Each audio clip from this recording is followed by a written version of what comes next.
It wasn't just a court hearing, it was a detonation. Years of secrets hidden behind the glossy packaging of reality television finally burst into the open. And when it did, it blew apart everything people thought they knew about Kody and Robyn Brown. Reporters crowded behind barricades, cameras locked on the courthouse doors, waiting for the truth to finally reveal itself. Inside, the courthouse felt frozen. Cold marble, hushed whispers, and tension that crawled through the air like a storm about to break.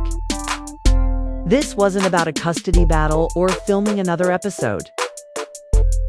This was about betrayal, fraud, money, and the complete unraveling of a family. Empire built on illusion. Just before 9 a.m., a black SUV pulled up to the curb. The door opened slowly, like it knew the weight of what was about to happen. Kody stepped out first, no cowboy boots, no fake smile, no nod to the cameras. Just a stiff gray suit and a face set like stone. He didn't wave, he didn't speak. He looked like a man walking toward judgment. Robyn followed behind him, her face completely blank. No hand-holding, no affection, just silence. And that silence was louder than any denial could ever be. Reporters shouted over each other. "Did you steal from the other wives, Robyn? Are you being charged with fraud? Are the kids testifying today?" No answers, not even a glance. But the internet didn't need words. It already knew. This court case had been building for months. It started as Whispers fans noticing cryptic posts from Christine, then Janelle, then even Mary. Hints about betrayal, heartbreak, and starting over. Christine's post cut deepest.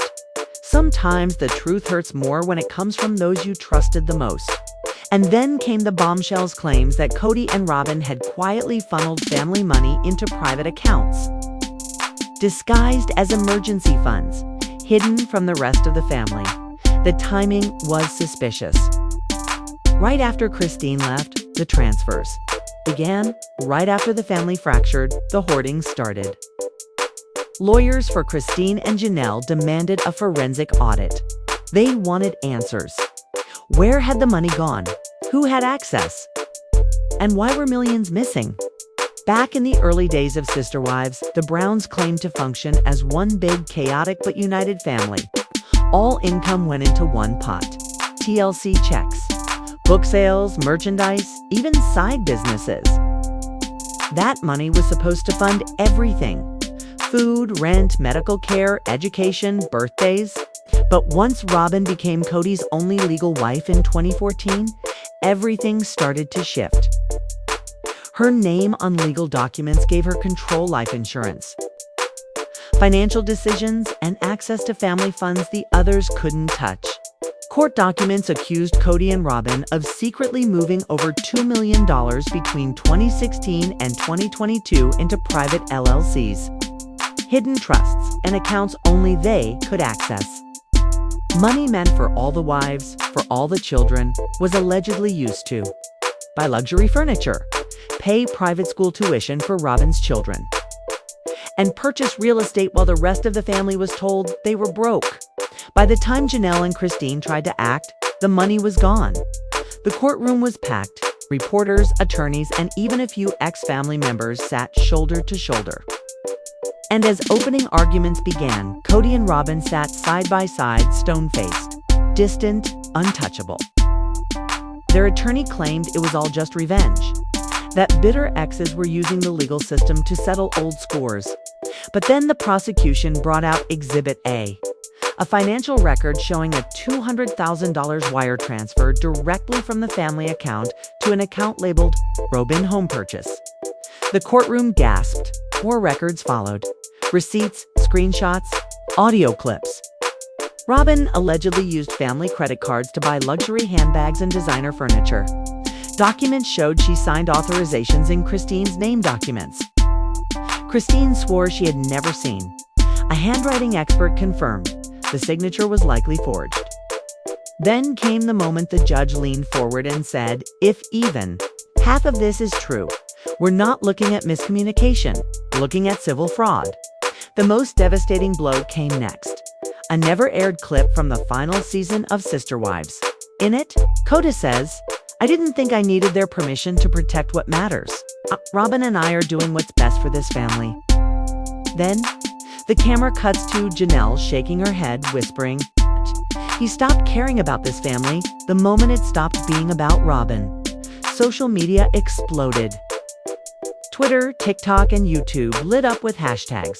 Hashtag Kody exposed, hashtag Robyn fraud, hashtag Sister Wives scandal. Former cast members began speaking out. Fans called for TLC to cancel the show. Some even questioned whether Robyn might face jail time. But the most powerful moments weren't headlines. They came from the people who had stayed silent the longest. Christine appeared in a pre-recorded statement. Her voice was steady, her eyes sharp. "Trusted Robyn. I thought she had our best interests at heart. But she isolated Kody. She fractured us in the name of unity." Then Janelle, visibly angry. She said we had no money. But she was moving funds we didn't even know existed. Kody let her. Maybe he even wanted it. It wasn't just the wives. The children spoke out too. One wrote, "I worked 2 jobs to pay for college. I thought we were all struggling. Turns out, only some of us were." Another, reportedly Robyn's own child, said, "We were told not to question. We were told it was under control." But now I wonder if we ever really knew the truth. By the end of the hearing, Robyn no longer looked like the soft-spoken woman America thought it knew. She didn't cry, she didn't speak, she barely looked up. Silence felt cold, not broken. A forensic accountant took the stand and laid it all out. Month by month, transaction by transaction. July 2019, Christine's daughter needed surgery. The family said they couldn't afford it. That same month, $48,000 spent on Robyn's backyard upgrades. November 2020, Mary asked for startup funds. It was denied. That same week, $75,000 went into Robyn's LLC. Early 2021, Kody proposed selling Janelle's RV to help the family, while secretly using $60,000 for a hot tub and outdoor fireplace. This wasn't mismanagement. This was a strategic redirection of wealth to benefit one couple at the expense of everyone else. And as the court clerk called out item 47, handing the judge a folder marked with unrecorded transactions and suspicious asset transfers, the room fell silent. No coughing, no camera clicks, just one undeniable truth. Everything people had suspected about Robyn Brown was finally being proven. This wasn't just a scandal. This was a reckoning. And the empire Kody built on family, faith, and television was collapsing line by line, dollar by dollar, before the eyes of the world. Reddit threads on Sister Wives blew up. One post titled, "Robyn Brown the Mastermind," hit 40K upvotes in 24 hours. Fans dissected old episodes looking for signs, screenshots, clips. Even background footage showing Robyn's body language were suddenly being analyzed like courtroom evidence. Although no criminal charges had yet been made, attorneys indicate that the court can award financial restitution, compelling Robyn and Kody to reimburse hundreds of thousands in combined funds, potentially selling their residence. Christine and Janelle's attorneys also asked for an injunction on additional asset transfers.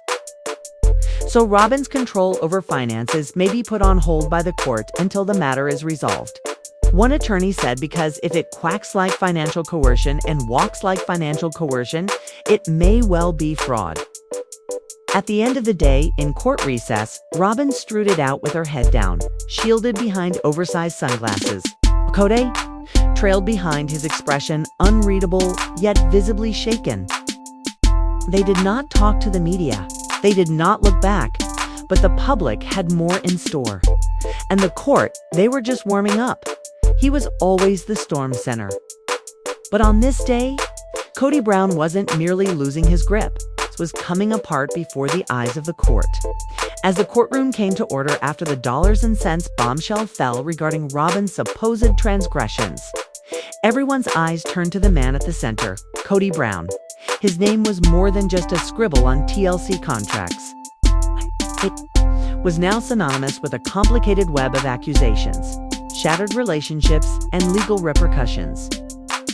For more than a decade, he presented himself as the patriarch of an unconventional but wonderful plural family. But today, the facade was shattering.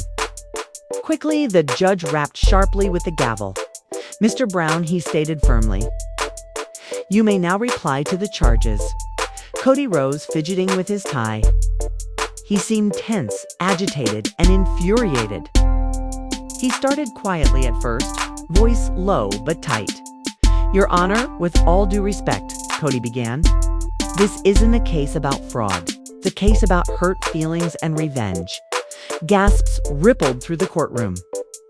The judge raised an eyebrow, cautioning Kody to keep his tone appropriate. But it was too late. The dam had broken.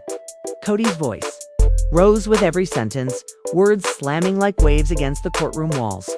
"I've given up my privacy, my tranquility, and quite frankly, my sanity for this family.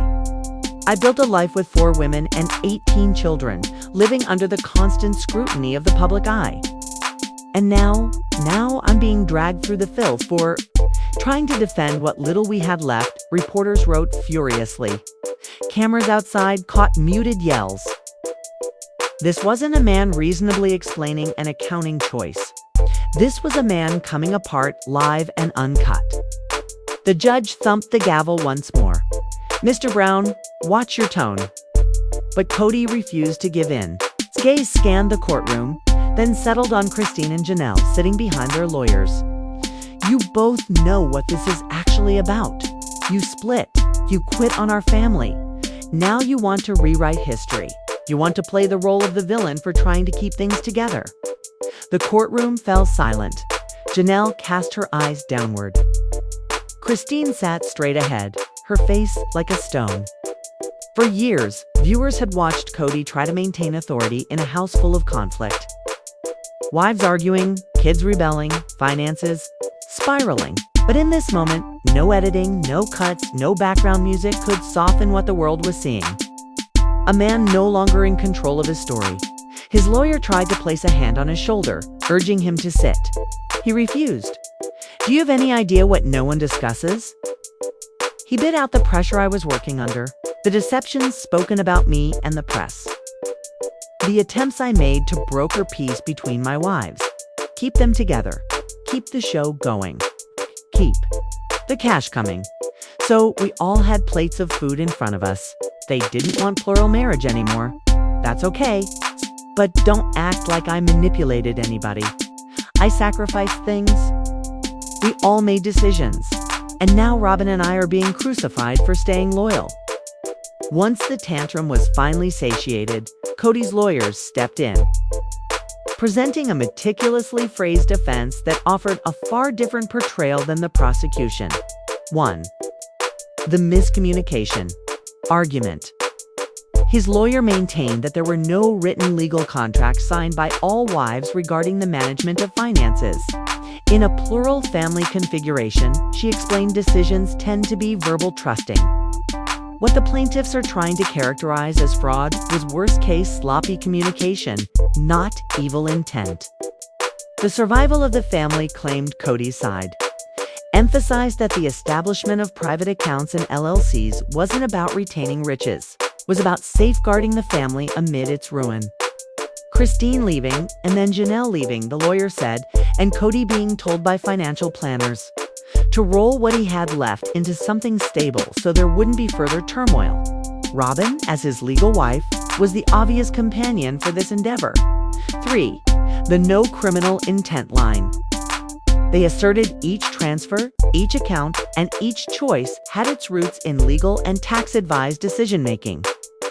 There is no criminal case here, she asserted firmly. There is no theft. What there is heartbreak, confusion, and dissolution of a family that never operated under conventional rules. The atmosphere in the courtroom had shifted despite the calm arguments. The judge leaned forward. "So, you're telling me, Mr. Brown, that the plaintiffs were uninformed?" Or that you and your legally wedded wife made executive decisions without discussing them with them? Kody answered, voice gentler. Now, Your Honor, I did what I had to do. The family was on the verge of dissolution and individuals were abandoning shared responsibility. I had to preserve what was remaining. But as he spoke, he was hesitant. For the first time, Kody Brown appeared uncertain, like a man who just realized the home he built was on fire, and he could have been the one to light the match. During a procedural recess, Christine Brown was allowed to deliver a short statement. Not testimony exactly, but a clarification as her attorney described it. She moved forward quietly, her tone firm. I'm not here to fight Kody. I'm here to speak the truth. We all voted years ago that our family funds would be divided equally. I believed that system. We followed it until one day I was informed there wasn't enough to cover my children's school fees. And then I saw pictures of Robyn's new backyard makeover. She hesitated before continuing. If he had said things changed, I would have gotten it, but he didn't. He just took over quietly and counted on us to keep quiet. It wasn't an impassioned speech. It didn't have to be. It was steady, concise, crushing. The video of Kody's tirade, from courtroom sketch leaks, reporter transcripts, and outside audio recordings wound its way online in hours. Twitter SL was inundated with hashtags. #Kody loses it, #defending Robyn, #J, justice for Christine, a tweeted viral raid. Kody really? Got on the stand and yelled at his ex-wives like it's a therapy session. Bro, you're in court, not confession. TikTokers stitched the court recap with clips from sister wives, drawing parallels between Kody's courtroom meltdown and his past controlling behavior on the show. A particularly viral comment said he didn't just lose the family, he lost the plot. Experts started weighing in. Therapists, marriage counselors, and body language experts all concurred. Kody's emotional outburst was not anger, it was panic. When someone loses the system they controlled, they lash out, said one therapist. This wasn't just about money. This was about losing authority, image, legacy. And maybe that was the most telling moment of Session 3. Kody Brown wasn't battling to win the lawsuit. He was battling for the narrative. But in the courtroom, facts are stronger than feelings. And up until now, the facts weren't on his side. As court adjourned for the day, the judge made a stern, final remark. This court will not stand for emotional manipulation or showmanship. What we're determining here is not who is right in a failed marriage, but who owes broken commitments. Kody was seated, ash and mute. Robyn did not lay a hand on his. The gallery emptied. Reporters scrambled out, and the world waited to hear the next bombshell. Because if this was Kody's defense, the prosecution hadn't even reached the halfway point. Anything you've been keeping under wraps will be exposed in court. That was what Christine Brown had once uttered off camera during season 17, but no one figured it would go this far. On the third day of hearings, early morning and court had electricity. Outside. Television vans lined the streets outside the courthouse, buzzing with anticipation. Inside, tension simmered as Robyn Brown, the once unshakable favorite wife, was called to testify under oath. The judge, calm but watchful, nodded to the clerk. Mrs. Robyn Brown, please take the stand. Robyn smoothed her blouse and walked slowly to the witness stand. Cameras were banned from the courtroom, but that did not stop journalists from furiously taking notes. For years, she had been viewed as either Kody's faithful partner or the manipulative force that tore the family apart. Today, she faced a choice: defend Kody or defend herself. She sat down, glanced up at the harsh overhead lights, and sighed. Her voice was steady, but her eyes betrayed nervousness. The court-appointed lawyer began with straightforward questions. Mrs. Brown, did you know anything about Mr. Brown's financial dealings with the other wives? Yes, but only what he told me. I wasn't directly involved. Did Mr. Brown ever ask you to open joint accounts solely in your name? Robyn hesitated. Yes, but he said it was to keep. The money's safe, not to hide it. A low murmur rippled through the courtroom. Rumors had swirled online and leaked in court filings for months, alleging that Kody and Robyn had funneled family trust funds into personal accounts to finance their lifestyle. The lawyer pressed on. Were any property deeds transferred into? Your name alone. Robyn blinked rapidly. I signed what Kody told me to sign. At that moment, Christine's lawyers presented bank statements and property title transfers that revealed nearly $600,000 in assets had been transferred to Robyn's name over the past 3 years. The money had originally come from joint